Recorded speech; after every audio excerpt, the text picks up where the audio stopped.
ഇന്നത്തെ നമ്മുടെ റെസിപ്പി കുട്ടികൾക്കൊക്കെ ഒത്തിരി ഇഷ്ടമാവുന്ന പിങ്ക് സോസ് പാസ്തയുടെ റെസിപ്പിയാണ്. വളരെ എളുപ്പത്തിൽ നമുക്ക് തയ്യാറാക്കി എടുക്കാവുന്നതും ഭയങ്കര ടേസ്റ്റി ആയിട്ടുള്ള ഒരു റെസ്റ്റോറൻറ്റ് ഫ്ലേവറിലുള്ള ഒരു റെസിപ്പിയാണിത്. അപ്പോൾ ഇന്നത്തെ റെസിപ്പി നിങ്ങൾക്ക് ഇഷ്ടപ്പെടുവാണെങ്കിൽ ലൈക്ക് ചെയ്യാനും ചാനൽ ആരെങ്കിലും പുതിയതായിട്ട് കാണുവാണെങ്കിൽ ഒന്ന് സബ്സ്ക്രൈബ് ചെയ്തിട്ട് എൻ്റെ തൊട്ടടുത്തായി കാണുന്ന ബെല്ലൈക്കണിൽ ക്ലിക്ക് ചെയ്യാൻ മറക്കല്ലേ. അപ്പോൾ പെട്ടെന്ന് തന്നെ ഇതെങ്ങനെയാണ് തയ്യാറാക്കി എടുക്കുന്നത് എന്നുള്ളത് നോക്കാം. ആദ്യമേ തന്നെ ഒരു പാത്രം വെച്ച് അതിനകത്തോട്ടേക്ക് നമുക്ക് വെള്ളം ഒഴിച്ചു കൊടുക്കാം. അപ്പോൾ ഞാനിവിടെ ഉപയോഗിച്ചിരിക്കുന്നത് 2 കപ്പ് വെള്ളമാണ്, അതായത് 500 ml, 1/2 ലിറ്റർ വെള്ളമാണ് ഒഴിച്ചു കൊടുത്തിട്ടുള്ളത്. ഈ വെള്ളം നല്ലതുപോലെ വെട്ടി തിളപ്പിച്ചെടുക്കണം. അപ്പോൾ ഇതിനകത്തോട്ട് നമുക്ക് ഏകദേശം 1/2 ടീസ്പൂൺ അളവിൽ ഉപ്പും അതുപോലെ തന്നെ 1 ടീസ്പൂൺ അളവിൽ ഒലീവ് ഓയിലാണ് ഒഴിച്ചു കൊടുക്കുന്നത്. ഒലീവ് ഓയിലിന് പകരമായിട്ട് നിങ്ങൾക്ക് സൺഫ്ലവർ ഓയിലോ കോൺ ഓയിലോ വേണമെങ്കിൽ ഉപയോഗിക്കാം. വെളിച്ചെണ്ണ ഈ റെസിപ്പിയിൽ ഉൾപ്പെടുത്തരുത്. ഇനി നമുക്ക് ഇത് നന്നായിട്ട് തിളച്ച് വരുന്ന സമയത്ത് ഞാനിപ്പോൾ മക്രോണിയാണ് എടുത്തിട്ടുള്ളത്. ഇതിപ്പോൾ 1 കപ്പാണ് കേട്ടോ, 250 ml കപ്പിന് 1 കപ്പ് മക്രോണിയാണ് എടുത്തിട്ടുള്ളത്. ജസ്റ്റ് ഒന്ന് മിക്സ് ചെയ്ത് കൊടുത്തതിന് ശേഷം അടച്ചു വെച്ചിട്ട് ഒരു 7-8 മിനിറ്റ് നമ്മളൊന്ന് കുക്ക് ചെയ്തെടുക്കണം. ഇതൊരിക്കലും ഓവർ കുക്ക് ചെയ്യരുത്, കൂടുതലായിട്ട് വെന്ത് കുഴയുന്ന പാകത്തിൽ തയ്യാറാക്കി എടുക്കരുത്. ഒരു 8 മിനിറ്റിന് ശേഷം ഫ്ലെയിം ഓഫ് ചെയ്തിട്ടുള്ളതാണ്. നല്ല കറക്റ്റ് പാകത്തിന് ഇത് റെഡി ആയിട്ടുണ്ട്. ഇനി നമുക്ക് വെള്ളം ഒന്ന് വാർന്ന് കളയാം. അതിനുശേഷം ഇതിൻ്റെ മുകൾ ഭാഗത്തുകൂടി നല്ല തണുത്ത വെള്ളം ഒഴിച്ചു കൊടുക്കാം. എന്നിട്ടൊന്ന് കഴുകിയെടുത്തിട്ട് നമുക്കൊരു പാത്രത്തിലോട്ടേക്ക് മാറ്റി വെക്കാം. അതേ പാത്രത്തിനകത്തോട്ട് തന്നെ ഞാൻ കുറച്ച് വെള്ളം തിളപ്പിക്കാൻ വെച്ചിട്ടുള്ളതാണ്. ഇതിലോട്ടേക്ക് നമുക്കൊരു 2 തക്കാളി, നല്ല പഴുത്ത തക്കാളി കയ്യിലുണ്ടെങ്കിൽ അത് ഉപയോഗിക്കുന്നതായിരിക്കും കൂടുതൽ നല്ലത് കേട്ടോ. അപ്പോൾ 2 എണ്ണമാണ് ഈ ഒരു കണക്കിന് നമുക്ക് ആവശ്യമായിട്ടുള്ളത്. ഇതിപ്പോൾ നന്നായിട്ട് കുക്കായി വന്നിട്ടുണ്ട്. നല്ലതുപോലെ വെന്ത് തൊലി ഇങ്ങനെ വിട്ട് വരുന്ന പാകമായി കഴിഞ്ഞാൽ നിങ്ങൾക്ക് ഫ്ലെയിം ഓഫ് ചെയ്യാവുന്നതാണ്. അതിനുശേഷം പിന്നെയാണ് നമ്മളിത് അരച്ചെടുക്കുന്നത്. ചൂടാറിയതിന് ശേഷം തക്കാളി ചൂടാറി വരുന്ന സമയം കൊണ്ട് നമുക്ക് ഇതിലോട്ടുള്ള വൈറ്റ് സോസ് ഒന്ന് തയ്യാറാക്കിയെടുക്കാം. അപ്പോൾ ഒരു പാൻ വെച്ച് അതൊന്ന് ചൂടായി വരുമ്പോൾ ഇതിലോട്ട് 1 ടേബിൾ സ്പൂൺ അളവിൽ ഒലീവ് ഓയിൽ ഒഴിച്ചു കൊടുക്കാം. ഇതിന് പകരം സൺഫ്ലവർ ഓയിലോ കോൺ ഓയിലോ ഉപയോഗിക്കാം. വെളിച്ചെണ്ണ ഒഴിവാക്കാൻ വേണ്ടി നോക്കുക. ഇതിലോട്ടേക്ക് നമുക്ക് 1 ടേബിൾ സ്പൂൺ അളവിൽ ബട്ടർ ഇട്ട് കൊടുക്കാം. ഞാനിവിടെ അൺസാൾട്ടഡ് ബട്ടറാണ് ഉപയോഗിച്ചിട്ടുള്ളത്.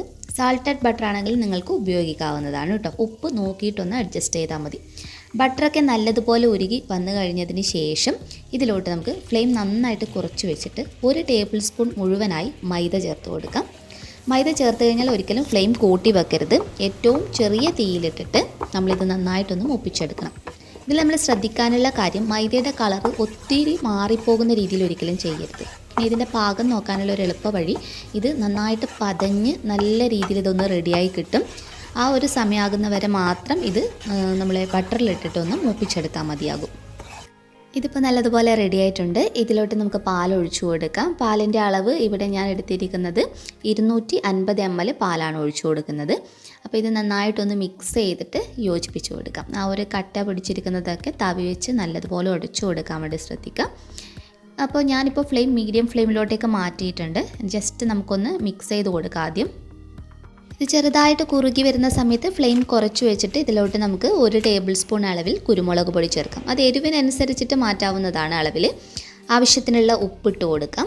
എന്നിട്ട് നന്നായിട്ടൊന്ന് മിക്സ് ചെയ്തിട്ട് യോജിപ്പിച്ചെടുക്കണം. അപ്പോൾ ആ സോസിൻ്റെ ടേസ്റ്റ് നിങ്ങൾ നോക്കുക. അപ്പോൾ നിങ്ങൾക്ക് കൂടുതൽ സ്പൈസി ആയിട്ട് വേണമെന്നുണ്ടെങ്കിൽ എപ്പോഴും നമ്മൾ കുരുമുളക് പൊടി ചതച്ച് ചേർക്കുന്നതാണ് ഇതിന് നല്ലത്. പൗഡറായിട്ടുള്ളത് ഉപയോഗിക്കാതെ ഫ്രഷ് ആയിട്ടുള്ള കുരുമുളക് ചതച്ച് ചേർക്കുന്നതാണ് ഇതിന് ഏറ്റവും കൂടുതൽ ടേസ്റ്റ് കൊടുക്കുന്നത് കേട്ടോ. അപ്പോൾ ഉപ്പും കുരുമുളക് പൊടിയുടെയൊക്കെ അളവ് നിങ്ങളുടെ ഇഷ്ടത്തിനനുസരിച്ച് അഡ്ജസ്റ്റ് ചെയ്യാം.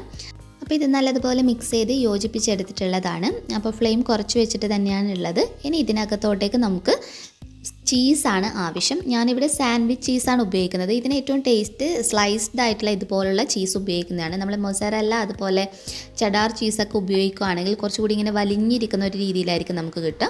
അപ്പോൾ ഏറ്റവും നല്ലത് സാൻഡ്വിച്ച് ചീസൊക്കെ ഉണ്ടെങ്കിൽ അത് ഉപയോഗിക്കുന്നതായിരിക്കും. ഒരു സ്ലൈസ് അതിപ്പോൾ നിങ്ങളുടെ ഇഷ്ടത്തിനനുസരിച്ച് ഉപയോഗിക്കാം കേട്ടോ. 1-2 സ്ലൈസ് ഉപയോഗിക്കാം. പക്ഷേ ഒരു സ്ലൈസ് ഉപയോഗിച്ചാൽ തന്നെ ഇത് കഴിക്കാൻ നല്ല ടേസ്റ്റാണ്. ഈ ഒരു സോസിൻ്റെ ടേസ്റ്റ് എന്ന് പറയുന്നത് തന്നെ ബട്ടറും ചീസും ഒലീവ് ഓയിലിൻ്റെയൊക്കെ കൂടിയുള്ള ഫ്ലേവറാണ് കേട്ടോ. അപ്പോൾ ഇത് നന്നായിട്ട് മിക്സ് ചെയ്ത് ഇത് നല്ലതുപോലെ മെൽട്ടായി ഇതുമായി ചേരുന്ന രീതിയിലൊന്ന് യോജിപ്പിച്ചെടുക്കണം. ഇപ്പോൾ ഞാൻ ഫ്ലെയിം ഓഫ് ചെയ്തു, കാരണം ഇത് നല്ല ചൂടുണ്ട്. ആ ചൂടിൽ തന്നെ ചീസൊക്കെ നല്ല രീതിയിൽ മെൽട്ടായിക്കോളും. ഈ സോസ് ഒരിക്കലും കട്ട പിടിച്ച് പോകാതിരിക്കാൻ ശ്രദ്ധിക്കണം. നല്ലതുപോലെ കുറുകിയിട്ടുണ്ടെങ്കിൽ നിങ്ങൾക്ക് അപ്പോൾ തന്നെ ഫ്ലെയിം ഓഫ് ചെയ്തിട്ട് ചീസ് ചേർക്കാവുന്നതാണ്.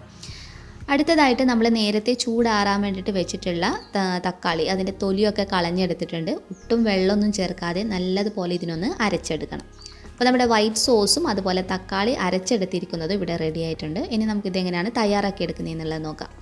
ഒരു പാൻ വെച്ച് അതൊന്ന് ചൂടായി വരുന്ന സമയത്ത് നമുക്കിതിലോട്ട് 1 ടേബിൾ സ്പൂൺ അളവിൽ ഒലീവ് ഓയിലും 1 ടേബിൾ സ്പൂൺ അളവിൽ ബട്ടറും ഇട്ട് കൊടുക്കാം.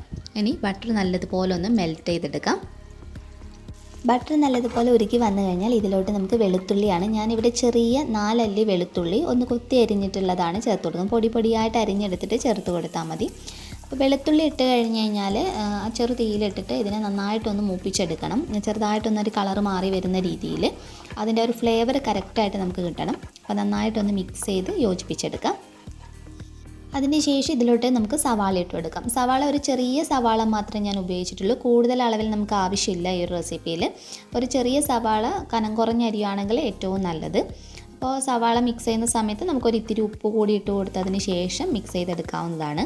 സവാളയെ നല്ലതുപോലെ തന്നെ വഴറ്റിയെടുക്കാൻ വേണ്ടിയിട്ട് നോക്കുക. അത്യാവശ്യം നല്ല രീതിയിൽ തന്നെ ഒന്ന് മൂപ്പിച്ചെടുക്കണം. ഒരു ഗോൾഡൻ കളറായി വരുന്ന സമയത്ത് ഇതിലോട്ട് നമുക്ക് ക്യാപ്സിക്കം ഇട്ട് കൊടുക്കാം. അപ്പോൾ നിങ്ങൾക്ക് മിക്സ്ഡ് ആയിട്ട്, അതായത് ഇപ്പോൾ ഗ്രീൻ ക്യാപ്സിക്കം അല്ലാതെ റെഡും യെല്ലോയൊക്കെ മിക്സ് ചെയ്തിട്ട് കുട്ടികൾക്ക് കൊടുക്കുമ്പോഴൊക്കെ നല്ല കളർഫുള്ളായിട്ടൊക്കെ ഇരിക്കാൻ വേണ്ടി അങ്ങനെ വേണമെങ്കിൽ ചെയ്തെടുക്കാം. ഞാനിവിടെ ഒരു 1/4 കപ്പിനടുത്ത് ഗ്രീൻ ക്യാപ്സിക്കം മാത്രമാണ് ഉപയോഗിച്ചിട്ടുള്ളത്. ഇത് ജസ്റ്റ് ഒന്ന് സോഫ്റ്റ് ആകുന്ന രീതിയിൽ മാത്രം നമ്മൾ ചെയ്തെടുത്താൽ മതി കേട്ടോ. കൂടുതൽ സമയം നമ്മൾ വേവിച്ചെടുക്കേണ്ട ആവശ്യമില്ല. ക്യാപ്സിക്കൊക്കെ ചെറുതായിട്ടൊന്ന് സോഫ്റ്റായി വരുന്ന രീതിയിൽ മാത്രം തയ്യാറാക്കി എടുത്താൽ മതിയാകും.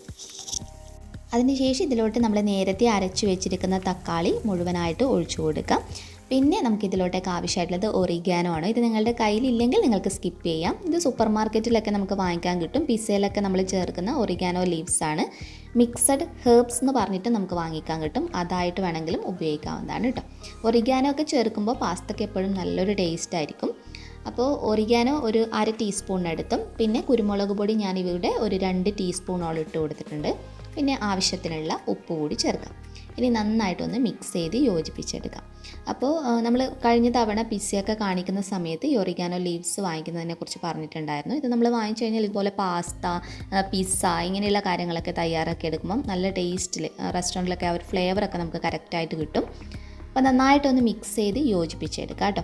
എല്ലാം നന്നായി മിക്സായി ചെറുതായിട്ടൊന്ന് കുറുകി വരാൻ തുടങ്ങുമ്പോൾ ഇതിലോട്ട് സോസ് ഒഴിച്ചു കൊടുക്കാം. ഇത് ടൊമാറ്റോ സോസ് ഓരോരുത്തരുടെ ടേസ്റ്റിനനുസരിച്ചിട്ടാണ് ഒഴിച്ചു കൊടുക്കേണ്ടത്. ഞാനിവിടെ 1 ടേബിൾ സ്പൂൺ ടൊമാറ്റോ സോസ് ഒഴിച്ചിട്ടുണ്ട്. മിക്സ് ചെയ്ത് നോക്കിയിട്ട് നിങ്ങളുടെ ഫ്ലേവറിനനുസരിച്ചിട്ട് അഡ്ജസ്റ്റ് ചെയ്താൽ മതിയാകും കേട്ടോ. അപ്പോൾ നന്നായിട്ടൊന്ന് യോജിപ്പിച്ചെടുക്കാം. കെച്ചപ്പൊക്കെ ചേർത്ത് കഴിഞ്ഞാൽ ഉപ്പൊന്നുകൂടി നോക്കിയിട്ട് അഡ്ജസ്റ്റ് ചെയ്യാൻ വേണ്ടി ശ്രദ്ധിക്കണം. എല്ലാം നല്ലതുപോലെ മിക്സായി കഴിഞ്ഞാൽ നമ്മൾ നേരത്തെ തയ്യാറാക്കി വെച്ചിരിക്കുന്ന വൈറ്റ് സോസാണ് ഇതിനകത്തോട്ടേക്ക് ഒഴിച്ചു കൊടുക്കുന്നത്. അപ്പോൾ നമ്മുടെ റെഡ് സോസിലോട്ടേക്ക് വൈറ്റ് സോസാണ് നമ്മളിപ്പോൾ മിക്സ് ചെയ്യുന്നത്. അപ്പോൾ രണ്ടും കൂടി മിക്സായി വരുമ്പോഴത്തേക്കും നല്ലൊരു ലൈറ്റ് പിങ്ക് ഷെയ്ഡിലോട്ടേക്കാണ് നമുക്ക് പാസ്ത തയ്യാറായിട്ട് കിട്ടുക. നല്ല ഫ്ലേവറാണ്. വൈറ്റ് സോസും നമ്മുടെ ഈ ടൊമാറ്റോ കെച്ചപ്പിൻ്റെ ആ ഒരു സോസും കൂടി ചേർന്നിട്ടുള്ള ടേസ്റ്റ് എന്ന് പറയുന്നത് അടിപൊളിയാണ്. അപ്പോൾ ഇത് രണ്ടും കൂടി നമുക്ക് നന്നായിട്ടൊന്ന് മിക്സ് ചെയ്ത് യോജിപ്പിച്ചെടുക്കണം. നമ്മുടെ വൈറ്റ് സോസും നമ്മൾ നേരത്തെ ഇപ്പോൾ തയ്യാറാക്കിയിട്ടുള്ള റെഡ് സോസും കൂടി നമ്മളൊന്ന് നല്ലതുപോലെ ഒന്ന് മിക്സ് ചെയ്ത് യോജിപ്പിച്ചെടുക്കുകയാണ് ചെയ്യുന്നത്. എല്ലാം നല്ലതുപോലെ റെഡിയായി കഴിഞ്ഞാൽ ഇതിലോട്ട് നമുക്ക് പാസ്ത ചേർത്ത് കൊടുക്കാവുന്നതാണ്. അപ്പം മുഴുവൻ ഇട്ട് കൊടുക്കാം. നമ്മൾ നേരത്തെ വേവിച്ച് വെള്ളമൊക്കെ വാർന്ന് തണുത്ത വെള്ളം ഒഴിച്ച് നമ്മൾ മാറ്റിയത് കൊണ്ട് തന്നെ ഒന്നും പരസ്പരം ഒട്ടിപ്പിടിക്കാതെ നല്ല രീതിയിൽ നമുക്ക് തയ്യാറായി കിട്ടിയിട്ടുണ്ടാകും. അപ്പോൾ മുഴുവൻ ഇട്ട് കൊടുക്കാം. ഈ ഒരു സമയത്തൊക്കെ ഫ്ലെയിം കുറച്ച് വെക്കാൻ വേണ്ടിയിട്ട് ശ്രദ്ധിക്കാം. കാരണം വൈറ്റ് സോസ് എന്ന് പറയുന്നത് കുറച്ചൊന്ന് കുറുകിയിട്ടുള്ളതാണ്. നമ്മൾ ഫ്ലെയിം കൂട്ടി വെച്ചിട്ടാണ് ഈ റെസിപ്പി ചെയ്യുന്നതെങ്കിൽ പെട്ടെന്ന് ഇതിങ്ങനെ കട്ടി പിടിച്ചതുപോലെ ഉണ്ടാകും. അതുകൊണ്ട് തന്നെ ഫ്ലെയിം കുറച്ച് വെച്ചിട്ട് വേണം നമ്മൾ ചെയ്തെടുക്കാൻ വേണ്ടിയിട്ട്. അപ്പോൾ എല്ലാം നന്നായിട്ടൊന്ന് മിക്സ് ചെയ്ത് യോജിപ്പിച്ചെടുക്കാം. എല്ലാം നന്നായി യോജിച്ചതിന് ശേഷം നമുക്ക് അടച്ച് വെച്ചിട്ട് ഒരു 3-4 മിനിറ്റ് ഒന്ന് കുക്ക് ചെയ്തെടുത്താൽ മതിയാകും. അപ്പോൾ ഒരു 4 മിനിറ്റ് കുക്ക് ചെയ്തെടുത്തതിന് ശേഷമുള്ളതാണ്. ഇതിലോട്ടേക്ക് ഞാൻ വറ്റൽമുളക് ഒന്ന് ചതച്ച് ചേർത്തിട്ടുണ്ട്. ചില്ലി ഫ്ലേക്സ് ആയിട്ട് നിങ്ങളുടെ കയ്യിലുണ്ടെങ്കിൽ അങ്ങനെ തന്നെ ഉപയോഗിക്കാവുന്നതാണ്. അപ്പോൾ നമ്മുടെ നല്ല ടേസ്റ്റി ആയിട്ടുള്ള പിങ്ക് സോസ് പാസ്ത ഇവിടെ റെഡി ആയിട്ടുണ്ട്. നല്ല ടേസ്റ്റാണ് കഴിക്കാൻ വേണ്ടിയിട്ട്. വൈറ്റ് സോസും റെഡ് സോസിൻ്റെയും കൂടിയുള്ള ഒരു കോമ്പിനേഷനാണ്. നമ്മൾ സാധാരണ റെസ്റ്റോറൻറ്റിൽ നിന്നൊക്കെ വാങ്ങിച്ച് കഴിക്കുന്ന പാസ്തയ്ക്ക് ഒരു സ്പെഷ്യൽ ഫ്ലേവറാണല്ലേ. അപ്പോൾ ഈ രീതിയിൽ തയ്യാറാക്കി എടുക്കുകയാണെങ്കിൽ ആ സെയിം ടേസ്റ്റിൽ നമുക്ക് കുട്ടികൾക്കൊക്കെ വീട്ടിൽ തന്നെ ഉണ്ടാക്കി കൊടുക്കാവുന്നതേ ഉള്ളൂ. ഉണ്ടാക്കി നോക്കി ഫീഡ്ബാക്ക് അറിയിക്കാൻ മറക്കരുത്. നെക്സ്റ്റ് വീഡിയോയിൽ വീണ്ടും കാണാം. അതുവരെ ടേക്ക് കെയർ. Bye bye.